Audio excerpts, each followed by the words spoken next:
kira-kira apa aja plus minus poinnya selama saya tinggal di apartemen selama 10 tahunnya. Hai guys, jumpa lagi di channel saya, Serping Love Channel. Bagi kalian yang baru mampir ke channel saya, tolong jangan lupa subscribe dan komen-komen dan like-like. Thank you ya guys, sudah berkunjung ke channel saya. Love you. Nah, sharing ini adalah sharing pribadi saya ya guys. Jadi ya mungkin bisa beda dengan sharing-sharing orang lain ya. Karena kan pengalaman orang itu beda-beda. Jadi ya ini cuma berdasarkan my experience. Jadi yang pertama ya guys, kalau saya bilang itu di sini itu karena di apartemen rasanya itu suasananya itu tenang gitu loh. Tenang, damai, dan ya tidak berisik gitu loh. Tidak berisik, sunyi, lebih tenang, lebih damai gitu. Kenapa? Karena saya tuh tipe orang yang nggak suka kalau orang suka sering kumpul-kumpul, gosip-gosip, nyinyir-nyinyir. Aduh, biasanya kalau kita tinggal di rumah atau mungkin di komplek gitu ya ada aja ya orang-orang itu suka gosipin orang atau sering nyinyir-nyinyir, sering kepo-kepo sama orang. Nah, that is really not my style. So I don't really like this kind of, community kayak gitu. Saya agak kurang suka ya guys. Terus kalau yang kedua, kalau menurut saya ya privasi kita jadi lebih terjaga gitu ya. Saya nggak tahu juga ya apakah ini adalah plus atau minus poinnya. Kalau menurut saya sih ya karena saya tuh suka yang tenang ya, jadi kayaknya privasi kita tuh lebih terjaga. Kenapa? Ya tetangga aja terus terang saya nggak gitu kenal, cuman ada beberapa orang aja satu lantai ini yang saya kenal gitu loh. Jadi I don't know, is that a good point or minus point? I don't know, you decided.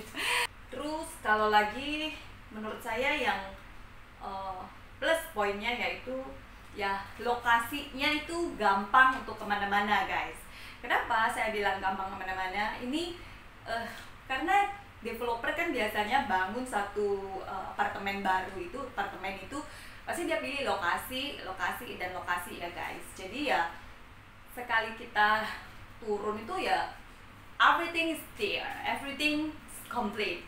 Jadi apapun ada. Jadi kamu mau turun ke bawah ya kantin ada, isi ulang galon air gas ada. Jadi kamu bisa call or mereka bisa bawa ke unit kamu. Terus mau apa aja ada ya, mau ke minimarket, Indomart, Alfamart itu berserakan di sini, banyak gitu loh.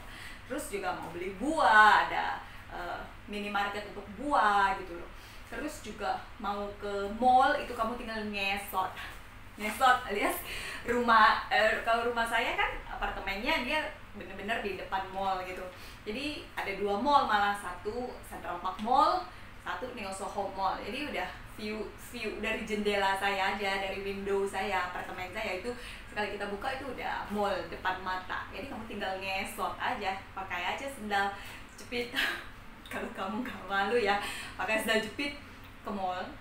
Kalau saya kan tipenya malu-maluin, saya pakai sendal jepit guys ke mall. Jangan ditiru ya guys. Terus apalagi ya lokasinya ya apapun ada gitu, fasilitas apapun ada.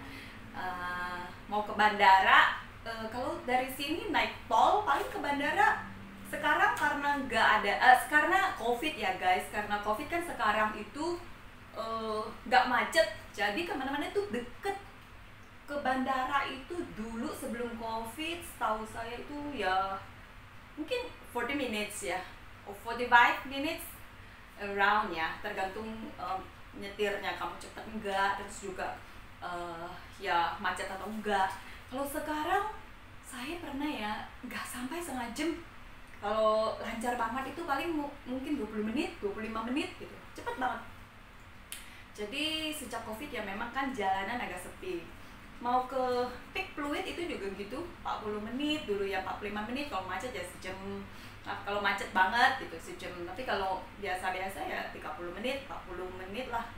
Paling kena lamanya itu ya ada lampu merah berhenti, ada lampu merah berhenti ya. Kayak gitu aja sih sebenarnya guys. Jadi kalau kita mau beli handphone, laptop gitu, handphone rusak, Roxy juga deket gitu loh. Mau ke Mangga 2 gitu ya, beli laptop juga deket, nggak jauh-jauh banget. Jadi mau kemana ada tuh deket gitu, karena lokasi yang saya bilang itu ya apapun ada, universitas banyak guys, sekolah banyak, depan apartemen udah sekolah DPK Penabur, terus juga dari depan rumah kita udah lihat ada Untar, ada Trisakti, jauh dikit ada Binus, ada Indonusa, Esa Unggul gitu, banyak deh. Jadi ada rumah sakit ada Sumber Waras, ada apa tuh Royal Taruma ya. Jadi ya gitu guys, apa-apa aja gampang, mudah, lokasi semua ada. Apalagi ya, ya itu kurang lebihnya ya guys, itu yang saya ingat ya, yang saya kurang lebih ingat sekarang itu plus poin yang saya rasakan selama saya tinggal di apartemen 10 tahun. Nah kalau minus poinnya ya guys, ya itu karena apartemen itu kan ukurannya cili-cili kecil gitu loh. Nah itu minusnya, jadi ya ukurannya itu kecil kan, dia petak-petak doang kan, satu lantai itu bisa puluhan unit guys. Jadi kita kemana-mana deket, ke dapur deket, ke toilet deket, ke kamar deket kayak gitu. Tapi yang enaknya ngebersihinnya ya lebih cepet gitu loh ya, tinggal dipel-pel buang sampah gitu kan, lebih cepat gitu karena cilik ya, itu saja. Terus yang kedua ya bayar maintenance, ini yang saya nggak suka guys, bayar maintenance. Berapa sih maintenance fee untuk 1 bulan di apartemen? Jadi gini guys, kalau developer itu kan ada biaya kayak sinking fund, IPL gitu. Kalau di tempat saya, daerah Grogol ya, di daerah Grogol, Tanjung Duren, itu 17.500 per meter persegi. Jadi itu tergantung besaran yang ditetapkan oleh pengelolanya ya. Mungkin high class apartemennya ya semakin mahal per square meternya guys. Jadi ya kalau di sini saya kan punya apartemen di sini 2 kamar hook. 2 kamar hook itu 2 tipe 2 kamar ya, yang lebih besar guys. Kalau saya di sini bayarnya kurang lebih 900.000 sampai 1 juta per bulan. Maintenance fee ya guys, maintenance fee. Cuman di sini kita bayarnya itu 3 bulan di muka guys. Jadi kamu bayar let's say kita rata-ratakan 1 juta aja ya guys, biar gampang ya. Jadi kalau 1 juta kamu bayar 3 bulan di muka kan 3 juta. Jadi Januari, Februari, and March kamu bayar langsung 3 months in advance. Jadi 3 juta gitu loh. 3 juta itu jadi untuk misalnya kamu bayar di Januari, Februarinya nanti kamu nggak usah bayar lagi kan maintenance fee, kamu tinggal bayar listrik air. Marchnya kamu bayar listrik air. Jadi April tuh Mei, Juni kamu bayar lagi 3 bulan lagi untuk maintenance fee-nya itu gitu loh. Itu peraturannya developer sini. Nah kalau listrik airnya berapa sih Kak? Listrik air itu tergantung kamu pakainya guys. Jadi berapa kamu pakai ya itu gitu loh, sehemat-hematnya ya. Let's say kalau 2 kamar kamu hemat mungkin 400.000 lah, let's say ya 400.000 itu menurut saya udah hemat ya. Sehemat-hemat kalau kamu pakai 400.000 per bulan ya, kalau kalau kamu boros ya bisa di atas 1 juta per bulan. Teman saya yang tinggal di sini dia 1,2 juta per bulan listrik sama airnya. Jadi ya depends berapa lama kamu pakai listriknya, berapa banyak kamu konsumsi airnya gitu loh. Ya paling kalau kamu mau hemat ya sering-sering dimatikan ya guys saklar-saklar yang kamu tidak pakai lagi, offin ya, hemat energi, hemat biaya. Terus oh iya, tadi kan berarti kalau kita hitung kasar 1 juta maintenance fee. Listrik, air, anggaplah kita anggap 400.000 kalau kamu hemat. 1 juta anggap kamu boros ya. Ya berarti kita ambil di tengah-tengahnya aja ya guys. 700.000 misalnya, kita menengah-menengah mungkin 600-700.000 kalau kita pakainya yang standar aja, nggak terlalu hemat banget dan juga nggak terlalu boros banget. Jadi 1 plus 700 kan 1,7. Terus biasanya pasti kamu butuh dong yang namanya internet. Nah internet di sini ada yang Inet Global Indo, ada JIG Indosat, ada beberapa Powertel kalau nggak salah ya. Jadi ada beberapa dia kerjasama sama provider, kamu bisa pilih gitu loh. Kurang lebih ya tergantung juga ya paket yang kamu pilih. Kalau kamu pilih yang speednya lebih besar ya lebih mahal gitu. Anggaplah 300.000 deh minimumnya, 300 sampai 3,5 lah ya, anggap minimum 1 month kamu konsumsi, kamu pakai, kamu bayar gitu. Jadi kalau 300, jadi tadi tambah 1,7 kan jadi udah 2 juta ya guys. Itu biaya yang harus kamu keluarkan. Nah, apalagi ya? Oh, parkir. Nah, kalau ini kan minusnya juga guys. Kalau kita tinggal di rumah kan, kita ada mobil, ada motor, kita bisa parkir aja kan. Ya taruh di garasi depan, di carport kita, free kan. Ya itu kan punya rumah kita sendiri gitu. Nah, kalau di apartemen kan kita bayar gitu. Bayarnya berapa sih, Kak? Bayarnya kalau di tempat saya itu 200.000 guys. 200.000 per bulan. Itu mobil. Nah, kalau motor berapa sih? 75.000 per bulan. Itu motor ya. Jadi anggaplah 200 plus 75, 275. Ya, kita hitung 300 ya. Buletin 300. Jadi tadi 2 juta plus 300 2,3 juta. 2,3 juta per bulan. Yang kurang lebih kamu harus sisihkan deh untuk biaya-biaya kamu selama kamu tinggal di apartemen. Terus biaya apa lagi sih, Kak? Pasti makan ya, kebutuhan kamu makan ya. Lah, kebutuhan makan kan itu juga tergantung gimana cara hidup kamu. Apakah kamu masak sendiri atau kamu jajan terus di luar. Ya kalau kamu masak sendiri mungkin kamu bisa lebih hemat ya. Kalau kamu jajan di luar ya mungkin lebih boros. Tapi sebenarnya kalau di tempat saya sih nggak pricey banget sih guys. Biasa kalau saya makan ya di kantin bawah ya, nasi setengah, 2 sayur misalnya, sama mungkin tambah 1 telur lah. Telurnya itu telur dadar misalnya kayak gini lah, kecil gini, kayak gini kecil 1. Mereka kan hitungnya per satuan 1 piece gitu, kalau nggak salah goceng deh 5.000. Jadi kalau saya makan itu misalnya ya nasi setengah, tempe misalnya, sayur ijo apa misalnya sayur lodeh gitu, sama telur dadar, sama es teh misalnya, itu kurang lebih 18 sampai 21.000 lah gitu loh. Let's say 20.000 lah ya, kita buletin 20.000. Nah itu kalau kita makan yang biasa.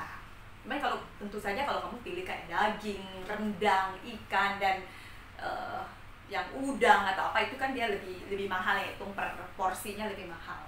Ya kalau itu mungkin bisa di atas 30, 25 lah, 30 lah. Anggap kalau gitu, kalau kita hitung ya misalnya 30.000 untuk sekali makan, kamu kali aja 3, kali 90.000. 90.000 untuk minimum makan 1 hari yang kamu harus provide biayanya.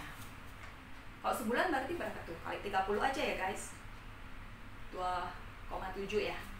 Nah, jadi kan kamu kira-kira udah bisa hitung-hitung tuh biayanya. Tadi berapa? 2,3 ya? 2,3 plus 2,7 ya kurang lebih 5 juta.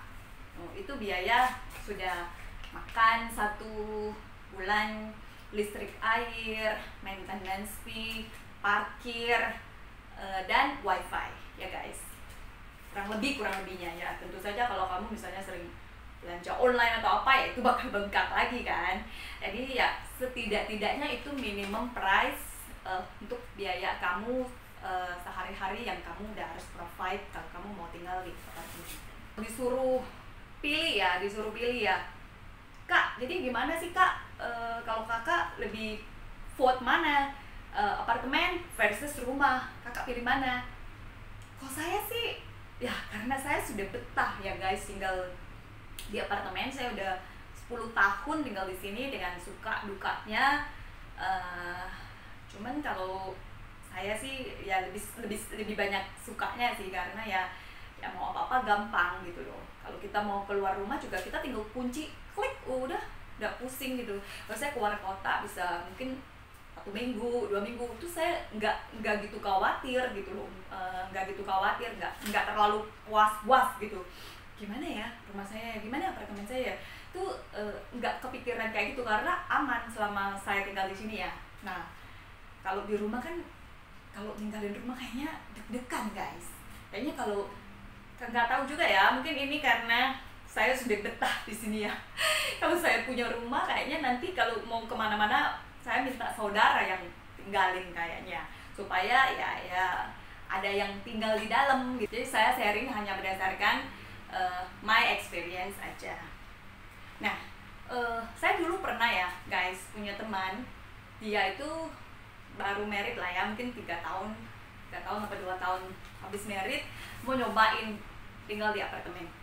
Jadi dia takut nggak betah, jadi dia sewa dulu 1 tahun. Bener guys, 1 tahun dia sewa. Everyday dia komplain katanya kecil lah, sumpek lah. Jadi hanya 3 bulan dia move pindah dari unit. Karena apa? Ini dia nggak betah. Jadi otomatis uang sewa yang dia udah bayar, kalau nggak salah 40 juta ya waktu itu, pasaran 40 juta untuk 2 kamar dengan luas 40 meter persegi. Itu dia hangus sisa 9 bulan, 9 bulanan sisa sewa dia hangus dan ya dikasih ke owner cuma-cuma, karena kan itu kesalahan dia. Jadi ya gitu guys. Jadi kalau kalian lagi cari-cari rumah atau bingung cari apartemen, baiknya cari info dulu ya guys. Jangan kayak temen saya tuh udah sewa 1 tahun, buang uang 40 juta rupiah, tahu-taunya 3 bulan mesti pindah karena dia nggak betah. Jadi saya harap mungkin sharing saya ini bisa membantu kalian yang lagi cari-cari rumah atau cari apartemen, atau lagi consider rumah versus apartemen. Menurut saya semua ada plus minus ya guys. Rumah juga nyaman sih menurut saya, carilah sesuai dengan dana Anda dan jangan dipaksa guys. Kalau dananya nggak memungkinkan untuk beli, jangan dipaksakan ya. Mau apartemen itu semua adalah pilihan kamu ya guys. Jadi kamu yang decide, kamu yang menentukan semua, dan saya harap kamu bisa dapat rumah dan apartemen idaman.